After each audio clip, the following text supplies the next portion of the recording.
வணக்கம் நண்பர்களே. இன்று நாம் உலக அழகி எத்தனையோ பேர்களை பார்த்திருக்கின்றோம். உலக அழகியிலேயே பெருமை கொள்ளக்கூடியவர் யார் என்றால் இன்றளவும் பேசக்கூடியவர் கிளியோபட்ரா தான்.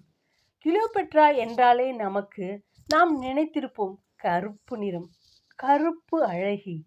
அவருடைய முகத்தோரணை, அவர் உடுத்தும் உடை அமைப்பு, அவருடைய கூந்தலுடைய நறுமணங்கள், பூக்களை கொண்ட நறுமண தைலங்களை அவர் பூசுவார்கள். அவர் குளிப்பதற்கு கழுதையினுடைய பாலை பயன்படுத்துவார். அவருடைய தோல் மென்மையாக இருக்கும். அப்படியெல்லாம் நாம் அதிக அதிக கதைகள் மூலமாகவோ நிறைய படித்தும் இருப்போம்.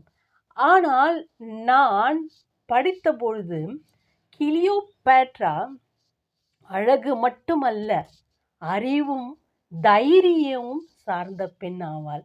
அதாவது கிளியோபட்ரா வாழ்ந்த காலம் என்பது கிறிஸ்து பிறப்பதற்கு முன். அக்காலத்தில் பெண்களுக்கு கல்வியே மறுக்கப்பட்ட காலம். அந்த காலத்திலேயே கிளியோபட்ரா 7 மொழிகளை பேசக்கூடிய வல்லமை கொண்டவர். எவ்வளவு திறமைசாலி என்று பாருங்கள். அரச குடும்பமாக இருந்தாலும் சரி, சாதாரண மக்களாக இருந்தாலும் சரி, எந்த காலத்திலும் இன்றளவும் கிராமப்புறங்களில் பெண்களுக்கு கல்வி மறுக்கத்தான் படுகிறது. இல்லை என்று சொல்லவே முடியாது. ஒரு சிலர் ஆங்கில வழி கல்வியை பெண்களுக்கு கொடுக்க மாட்டார்கள். தமிழ் வழி கல்வியை தான் இன்றளவும் நான் கிராமத்தில் பார்க்கிறேன்.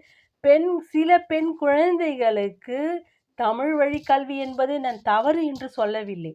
தமிழ் வழி கல்வியை பெண் குழந்தைகளுக்கு மட்டும் தருவார்கள். ஆண் குழந்தைகளுக்கு ஆங்கில வழி கல்வி. ஏனென்றால் ஆண் குழந்தை என்னோடு இருக்கும், பெண் குழந்தை அதற்கு கல்வியே தேவையில்லை. இன்றைய காலகட்டத்தில் பெண்களுக்கு தான் கல்வி என்பது தேவைப்படுகின்றது. வீட்டை நிர்வாகம் செய்வதற்கும் சரி, குழந்தைகளை பார்த்து கொள்வதற்கும், குழந்தைகளுக்கு கல்வியை போதிப்பதற்கும் கல்வி அறிவு பெண்களுக்கு தான் தன்னைத்தானே காப்பாற்றி கொள்ள வேண்டிய கட்டாயத்தில் இன்று ஒவ்வொரு பெண்களும் உள்ளார்கள். அதனால் பெண் கல்வி என்பது மிகவும் முக்கியமானது. இன்றளவும் சில சமுதாயத்திற்கு பெண் கல்வி என்பது மறுக்கப்படுகின்றது. இல்லை என்று யாராலும் சொல்ல முடியாது. பொருளாதார ரீதியாக இருந்தாலும் சரி, பெண் கல்வி என்றது இன்றளவும் மறுக்கப்படுகின்றது. நான் அந்த டாபிக்கு போகவில்லை. நான் சொல்ல வந்த கருத்து கிளியோபட்ராவை பற்றி. அதாவது கிளியோபட்ரா 7 மொழிகளை கற்ற தேர்ந்தவர்கள். அதாவது திறமையாக பேசக்கூடிய பெண்மணி, சிறந்த அரசாட்சி செய்த பெண்மணி. அதாவது அவர் அவர்கள் நாட்டிலே உள்நாட்டு பூசல் ஏற்பட்ட போது அவருக்கு ஒரு உதவி தேவைப்படுகின்றது. அதனால் அவர் கிரேக்க நாட்டுக்கு சென்று அந்த உதவியை கேட்கிறார். அப்பொழுது முதலாக அவர் சீசரை பார்க்கிறார். சீசரை பார்க்க கூடாது என்று அவர்கள் நாட்டிலே சொல்கின்றார். அதற்காக அவர் என்ன செய்கிறார் என்ற ஒரு அழகான ஒரு போர்வையை தயாரித்து அந்த போர்வைக்குள் தன்னையே மறைத்து கொண்டு அந்த போர்வைக்குள் திறந்த பொழுது சீசர் பார்க்கிறார். மிகவும் அழகான பெண்மணியை பார்க்கிறார். மிகவும் ஆச்சரியப்பட்டார். அவளுடைய முகத்தோரணைகளும் ஒரு பெண் கடவுளை பார்த்தது போல் அவருக்கு தோன்றியதாம். அந்த இடத்தில் அவர் குறிப்பிடுகின்றார்.